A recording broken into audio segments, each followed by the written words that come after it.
Hi everyone! Today in this video I'm going to show you how easy it is to make these really cute wood slice ornaments.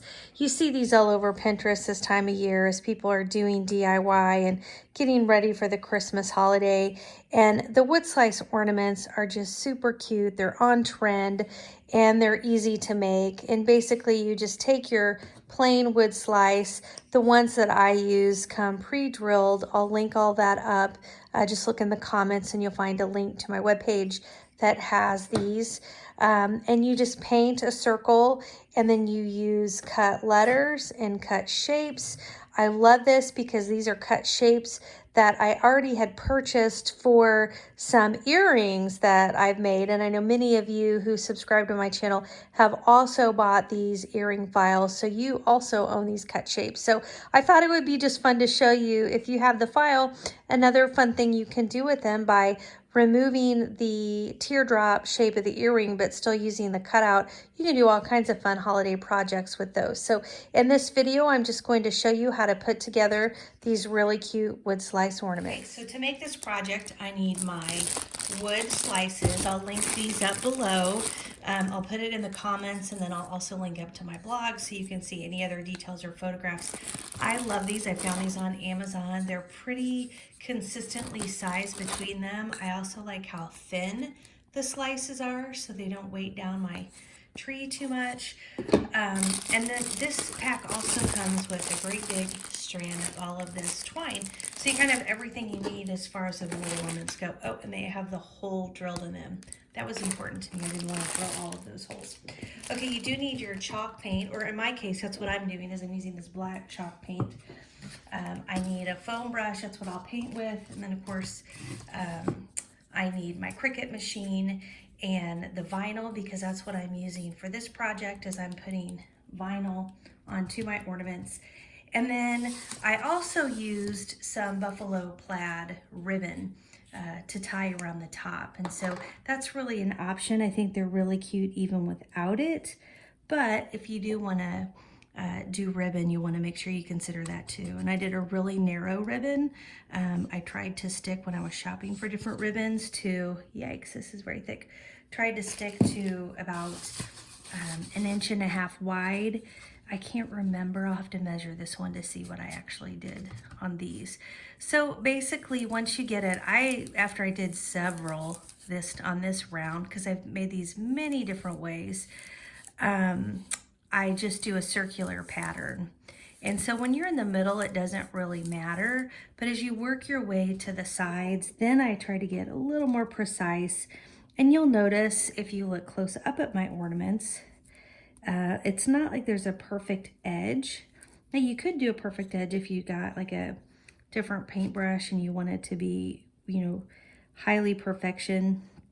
I really am not too worried about that. I think the nature of these ornaments just look a little maker-like. And so I think having just a little bit of a rough edge actually adds character to it. But if you do like it to be exactly finished off around the edges, you could use a different paintbrush. So I just worked my way around these edges until I felt like I had a good border. I didn't want to go all the way to the edge because I like exposing some of the wood. I think that just adds to the look. And then I would come back and look and say, okay, maybe over here, this is a little too much of an edge. And so I take my brush around again until I get that border pretty similar all the way around. Now, as you're watching the video today, if you do find anything helpful, I would love it if you would take just a minute and tap that like button. I'm just getting this channel started and that really helps me. And also, if you like to do DIY projects, whether it's holiday decorating or party planning, many of you watch my DIY earrings. I'll be doing those at least one every week for a while because I have so many on my list. If any of those things are interesting to you, I'd love it if you'd subscribe to my channel. If you do tap that bell button right next to it, then anytime I load something new, you'll get notified. And then if that's something that you're interested in, you can watch it. And if not, you can just skip that episode. Okay, so I've painted a few of these up while you've been with me. You can see just how fast. I didn't do this in fast motion or anything, so I just kind of wanted to give you an idea how much time I spend when I make these. Again, you can spend longer or be more of a perfectionist if that's your style, but really it's just a matter of, you know, about a minute or so for each of these. All right, let's move on to the next step. I'm starting with a blank canvas in Cricut Design Space, and over on the left, I'm just going to click on the images icon to insert my images for these ornaments. I am going to come up here and filter based on things that I've uploaded, just to quickly get to my images. Now I'm going to be using several of the images. I'm going to click again to make this menu disappear. I'm going to click on several of the images from the ornaments because I know I'm going to want the snowman, and I'm also going to click on the tree. Notice that both of these remain highlighted in green, and I think I have my snowflake down here. I think those will be some good ones to start with. I'm going to do this snowflake, and I'm going to do, actually, I don't like that one as much. I like the intricate one better. All right, so that I think is what I'm going to use to start. It would kind of be fun to do a soccer ball. I might just throw that on my mat. Okay, so I've clicked on everything, and now I just insert the images, and it's going to bring all of those onto my mat.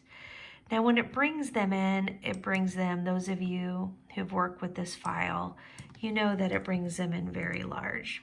So I'm just going to click on each of these images and change the height to 2 inches, just so that I can get these files manageable.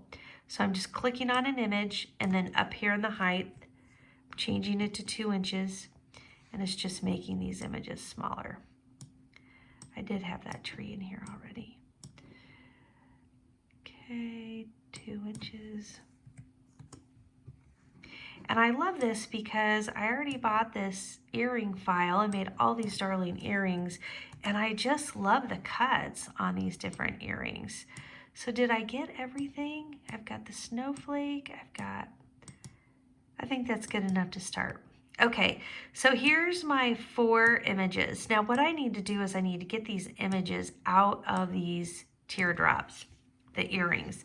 So I select one and I come over here. If you've made my earrings, you've done this before, where we need to click into the contrast, and we need to hide the hole, and we need to hide the teardrop. What that's going to leave us is just the snowflake. And there's our snowflake. Same thing here. We're going to hide that. We're going to hide the hole, and we're done. So this soccer ball is going to be kind of interesting. Since I have a black background, I just don't know if the soccer ball is going to look right. I might delete it from this project and play with that one later. I just don't know, since I painted black on the back, what that will be like. Okay, so now what we have here are just our images. We can change these to white. It's not completely necessary, but we are going to be cutting them on white vinyl. For right now, I'm going to cut these on vinyl, and then I'm just going to put that onto my wood pieces. Now, one of the challenges with these wood pieces is they are all kind of a different height, but for the most part, 2 inches will fit onto each of these pretty nicely. All right, so now that we have the size set, we're gonna click on the makeup button over here in the upper right-hand corner. And our mat is ready, so I can go ahead and click on continue.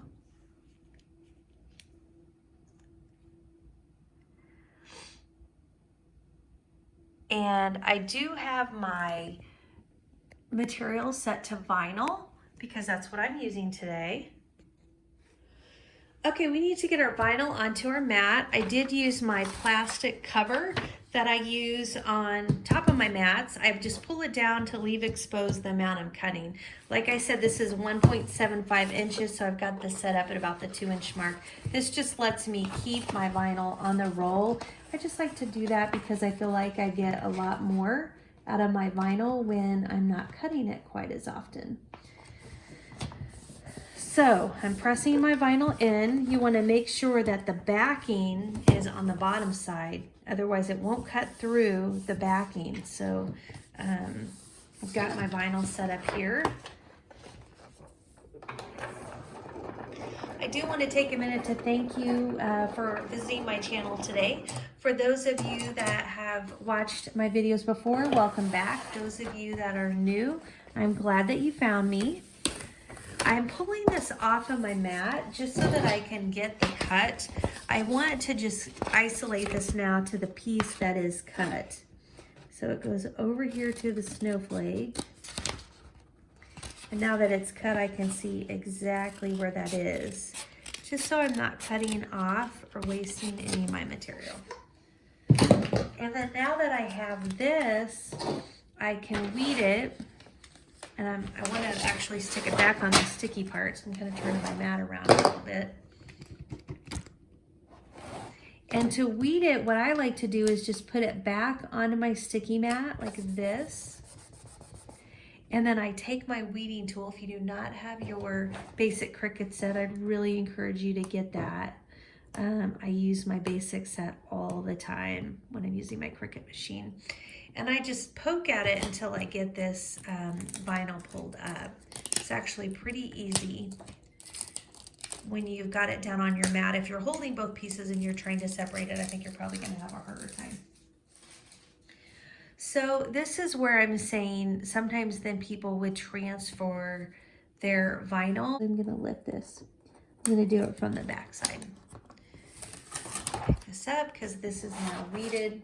I'm going to pull my wood slices back over into frame so you can see those.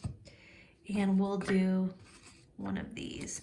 So I'm actually going to push back the backing so I don't want to do anything to my tree to give it a marking. This just kind of saves a step. Like I use transfer paper all the time, but if the transfer paper tape is not really necessary, it's a step you can just skip. And then now I've got my tree here. It was really that easy. I can do the same with my snowman. Just kind of push back the backing just to reveal my snowman shape. Do be careful on this one because his scarf's kind of small pieces and you wouldn't want to rip those pieces off. And I also try not to touch the back too much because we do have oils on the back of our hands and we don't want to do anything that would make it not sticky. Okay, there's our snowman. And then the last one we had here was our snowflake.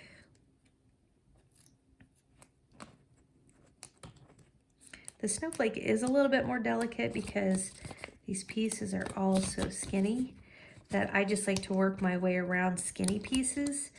It'll come up easier the second time around, so you see it kind of goes back down. It just, if you were to pull on this, most likely you would rip a piece. Or at least that's what's happened to me before. And then now watch, this whole thing should come up pretty easily because I've made my way around. And I've got my snowflake. I'm gonna put the snowflake on this one.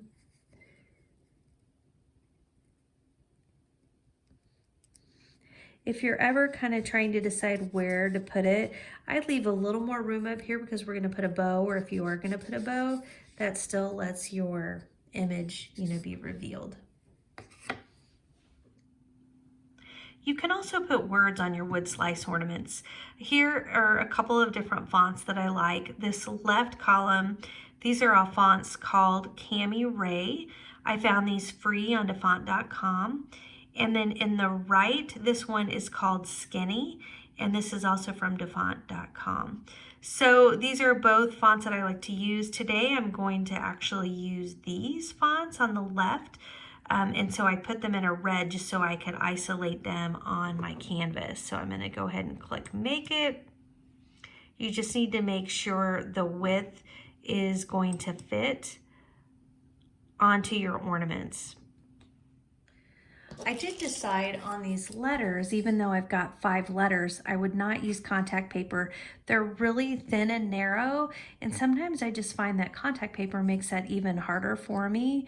So I'm just pushing the backing. Again, I'm not digging with my weeder, but I'm pushing the backing to where I can get this letter on the front of my weeder tip like that. And that's what will help me place it. I start in the middle, so the I is the middle letter. So I just want to place that first, and I'm just placing it under the hole, which is my center of my ornament. And then I work from the inside out. So I'll do the A. This word is faith. So I'm going to place my A next. And this kind of helps me see how I'm doing on space. And so I know just how tight I need to put these letters. Sometimes they need to be really tight.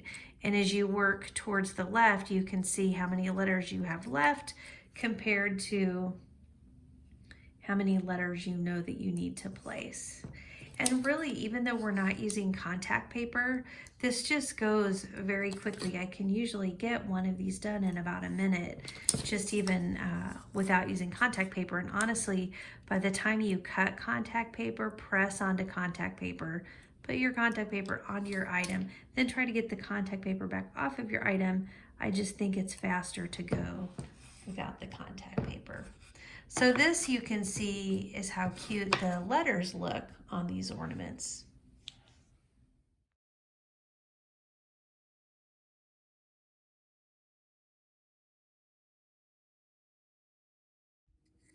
The next step is to get our twine tied onto our slice wood ornaments just by threading that through the hole. I had to put Scotch tape on this. Some of your holes might be a little bit smaller than others, and if so, just add a little bit of Scotch tape to that tip, just because it will help you thread it through. Otherwise it will fray and it just becomes really hard to get that through. And I mean, these turn out really cute. You could stop here because this twine on this ornament, I mean, these just look great on a tree. If you want to add a little bit more, you could take some kind of ribbon. You could even go thinner than this one. This one looks like it's about, what is it, 1.5 inch. I would love even a 1 inch. I couldn't find a 1 inch in a buffalo plaid. And that's the look that I wanted for this tree. But you could take this 1.5 inch or 1 inch, really you could even go 3/4 inch would be really cute, ribbon, and I'm just tying a single knot here. When you've got this design on the front of your ornament, you don't want too much clutter in front of it. And so if I were to tie a double bow, this would just become kind of thick and clunky. So I'm just tying a single knot. And then this is a wired ribbon, which is nice because you can kind of shape that ribbon a little bit. And then once you get your ribbon on here in your single knot, you can just trim down these tails to however short you want them. I do want mine to be pretty short. I'm just trying to add a little bit more color. It stayed a little bit too long, I think, still on that one, to this ornament. And there you can see it. Now, if you wanted to do a bow, you could. I think a bow would look a lot cuter if you had thinner ribbon. You could see with this 1.5 inch ribbon, it's kind of covering my ornament. But even then, if you saw this on the tree, it would look super cute. Here's another one just with a single tied ribbon. So a few different options, and again, you don't even have to do the ribbon. These look really cute without it, just because the black and the white, the design I have here, I just think it really pops, and I love the little I do love the little pattern that the ribbon adds. I don't think it needs a whole lot more than that. I hope you found the video today helpful. Again, it's so easy to make these simple wood slice ornaments, some paint around the center of the wood slice, some cutouts using your Cricut, whether that's images like the tree and the snowman and the snowflakes, or whether it's simple words that represent the holiday for you, cut out on your Cricut. They're just so easy to put together. And the little tie-on of the buffalo plaid ribbon, that's really an option because they're super cute even without that. Again, I'm linking up to these wood slices. Look in my comments. I'll have a link to my post, and on that web page you'll find links to these wood slices on Amazon, and you'll just see how super cheap. There's lots of different ones. I like these ones. The price is good. I like that they have the pre-drilled holes. They come with the twine. It just makes it really easy to get started. So good luck if you decide to try this project. Thanks, everyone.